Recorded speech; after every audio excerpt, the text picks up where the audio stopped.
प्रिय दोस्तों, आपके घर में एक बारहमासी पौधा होना काफी दिलचस्प हो सकता है। इस पौधे से जुड़े कई रहस्य छुपे हुए हैं जिनके बारे में आमतौर पर कोई नहीं जानता। बहुत से लोग इसके फायदे और नुकसान को पूरी तरह समझे बिना ही अपने घरों में ये पौधा लगा लेते हैं। अपने घर में बारहमासी पौधा रखने के संभावित परिणामों के बारे में जागरूक होना महत्वपूर्ण है, क्योंकि इस ज्ञान की उपेक्षा करने से भविष्य में पछताना पड़ सकता है। इस पौधे को अक्सर समृद्धि से जोड़ा जाता है, क्योंकि यह आमतौर पर अमीर व्यक्तियों के घरों में पाया जाता है। कहा जाता है कि इस पौधे के जीवंत और रंग बिरंगे फूल आपके जीवन में सौभाग्य और सकारात्मकता लाते हैं।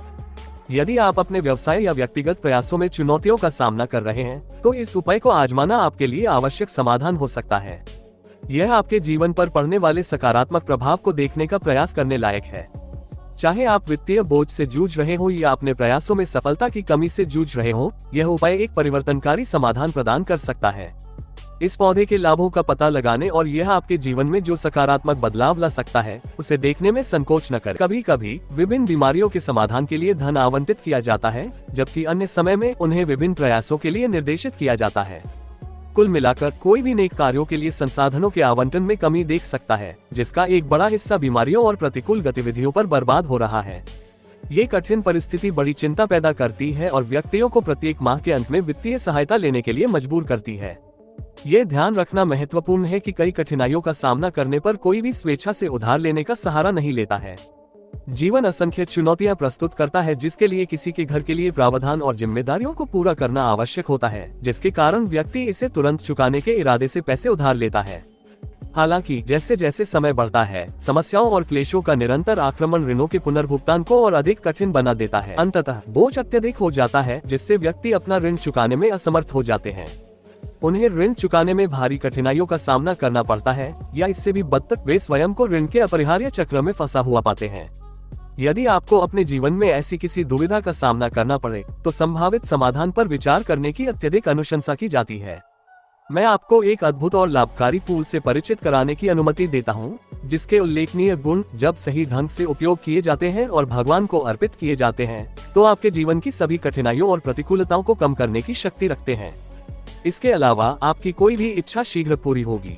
यदि आप वर्तमान में वित्तीय चुनौतियों से जूझ रहे हैं, मौद्रिक प्रवाह की कमी का अनुभव कर रहे हैं और अपने घर में प्रचुर मात्रा में धन की लालसा कर रहे हैं, तो चिंता न करें, क्योंकि समाधान आपकी समझ में है। देवियों और सज्जनों, मेरा आपसे अनुरोध है कि आप इस उत्तम पौधे को अपने घर में लाने पर विचार करें, क्योंकि इसमें अनायास धन को आकर्षित करने की असाधारण क्षमता है। इस पौधे को अपने घर में शामिल करके और इसकी देखभाल करके आप निस्संदेह समृद्धि का अनुभव करेंगे। इसके अलावा यह अद्भुत उपाय आपके सभी प्रयासों में सफलता की गारंटी देता है, जिससे महानता प्राप्त करने की संभावना बढ़ जाती है। आश्चर्यजनक रूप से इस पौधे से प्राप्त मिट्टी भी बहुत मूल्यवान है, जो बेचने पर कई गुना मुनाफा देने का वादा करती है। आज मुझे आपके साथ 3-4 उपाय साझा करने का सौभाग्य प्राप्त हुआ है, जो वसंत के खिलने में सदैव सहायता करेंगे। इन उपायों को पूरी लगन से अपनाकर आप भरपूर लाभ उठा सकते हैं। मैं आपसे अनुरोध करता हूं कि प्रस्तुत जानकारी को ध्यान से आत्मसात करें, किसी भी गलत कदम से बचने के लिए पूरी समझ सुनिश्चित करें। कृपया वीडियो को पूरा देखें और उपचारों को पूरी तरह समझने के बाद ही उनमें भाग लें, क्योंकि इससे उनकी प्रभावशीलता अधिकतम हो जाएगी। इसके अलावा प्यारे दोस्तों, मैं आपको टिप्पणी अनुभाग में अपनी भक्ति व्यक्त करने के लिए आमंत्रित करता हूं, चाहे वह दिव्या मां शेरोवाली के लिए हो या आपके दिल के करीब किसी अन्य देवता के लिए हो।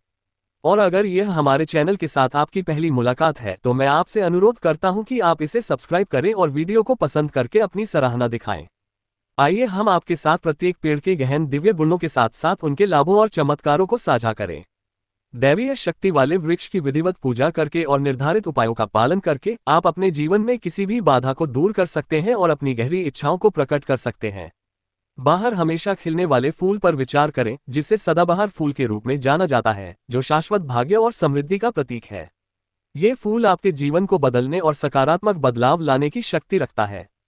सफेद और गुलाबी दोनों रंगों में आने वाले इस फूल से जुड़े उपायों को समझने और लागू करने से आपके पास देवी लक्ष्मी और भगवान शिव जैसे देवताओं से धन और आशीर्वाद आकर्षित करने की कुंजी है।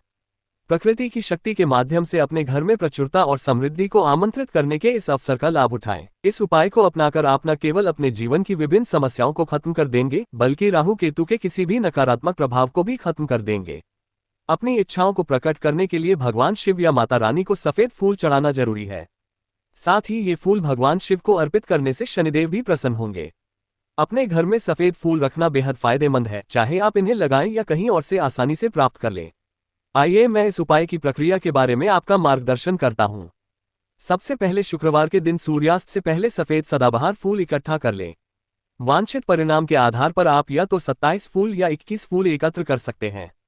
एक बार जब आपके पास फूल आ जाएं तो अपने घर के मंदिर के पास घी का दीपक जलाएं। मंदिर पर छोटा सा लाल कपड़ा बिछाएं और उसे पवित्र धागे से लपेट दें। कपड़े पर सफेद फूल रखें और अगर आप चाहें तो देवी लक्ष्मी को चढ़ाने के लिए एक माला भी बना लें। माला पहनने से पहले लक्ष्मी मैया के किसी भी मंत्र का 27 बार जाप करें। यदि आप मंत्र के बारे में अनिश्चित हैं तो मैं इसे आपके लिए प्रदान करूंगा। इस वीडियो को ध्यान से देखें और उपायों को अच्छी तरह से समझें। पवित्र मंत्र ओम महालक्ष्मी नमः का कुल 27 बार जाप करने के प्राचीन और पूजनीय अनुष्ठान का अभ्यास करने की अत्यधिक अनुशंसा की जाती है। इसके बाद दिव्य माता रानी को एक सुंदर माला भेंट करने और उनकी पवित्र छवि को कुमकुम या हल्दी से बने तिलक से सजाने की प्रथा है। इसके बाद महालक्ष्मी चालीसा के पवित्र श्लोकों का पाठ करने की सलाह दी जाती है। इसके बाद माता रानी की आरती करने की सलाह दी जाती है। ध्यान देने वाली बात यह है कि चालीसा का पाठ करने के बाद लाल कपड़े पर हल्दी से स्वस्तिक चिन्ह अवश्य बनाएं। यदि माता रानी को 21 फूलों की माला चढ़ाई गई है तो स्वास्तिक के ऊपर चावल के 21 दाने सजाकर रखें। इसी तरह अगर 27 फूलों की माला चढ़ाई है तो चावल के 27 दाने ही चढ़ाने चाहिए। ये सुनिश्चित करना आवश्यक है कि चढ़ाए गए माला के साथ पवित्र मंत्र ओम महालक्ष्मी नमः का जाप करते समय चावल साबुत और अक्षुण्ण रहे। फिर यही माला स्वस्तिक पर चढ़ानी चाहिए। सिंदूर या तो मंदिर से या अपने घर से प्राप्त किया जा सकता है और इसे लाल कपड़े पर रखी माला पर धीरे से छिड़कना चाहिए। इसके बाद लाल कपड़े को सावधानी से बांधा जाना चाहिए और अधिमानतः शुक्रवार की शाम को किसी की निजी तिजोरी या उस स्थान पर रखा जाना चाहिए जहां मौद्रिक संपत्ति रखी जाती है। ये ध्यान रखना महत्वपूर्ण है कि यह अनुष्ठान आदर्श रूप से शाम को लगभग 8 बजे किया जाना चाहिए। हालांकि इसका अभ्यास सूर्यास्त के बाद किसी भी समय किया जा सकता है। इस अनुष्ठान के दौरान 21 माला जाप करना अत्यंत लाभकारी होता है। 21 फूलों की माला चढ़ाने पर लगातार 5 शुक्रवार तक या 27 फूलों की माला चढ़ाने पर लगातार 4 शुक्रवार तक यह अनुष्ठान करना भी आवश्यक है। इस उपाय का निष्ठापूर्वक पालन करने से व्यक्ति इसके सकारात्मक प्रभाव देख सकता है। अपनी इच्छाओं को प्राप्त करने और अपने जीवन में किसी भी बाधा को दूर करने के लिए इस सुरुचिपूर्ण और प्रेरक अनुष्ठान का पालन करें। अपने सोमवार की सुबह की शुरुआत स्नान करके, साफ कपड़े पहनकर और तांबे के बर्तन में पानी और गुलाबी सदाबहार फूल भरकर करें। किसी भगवान शिव के मंदिर जाएं, ओम नमः शिवाय मंत्र का 108 बार जाप करें और अपनी मनोकामना मांगते हुए शिवलिंग पर जल और फूल चढ़ाएं। लगातार 5 सोमवारों तक सुबह 9 बजे से 10 बजे के बीच किया जाने वाला यह अनुष्ठान आपके जीवन के किसी भी दोष को खत्म कर देगा और संतान, व्यवसाय, धन या स्वास्थ्य से संबंधित आपकी मनोकामनाएं पूरी करेगा। परिणाम देखने के लिए इन सरल लेकिन शक्तिशाली कार्यों में अटूट विश्वास बनाए रखें। अधिक जानकारीपूर्ण सामग्री के लिए हमारे चैनल को लाइक और सब्सक्राइब करना न भूलें। जय शंभू।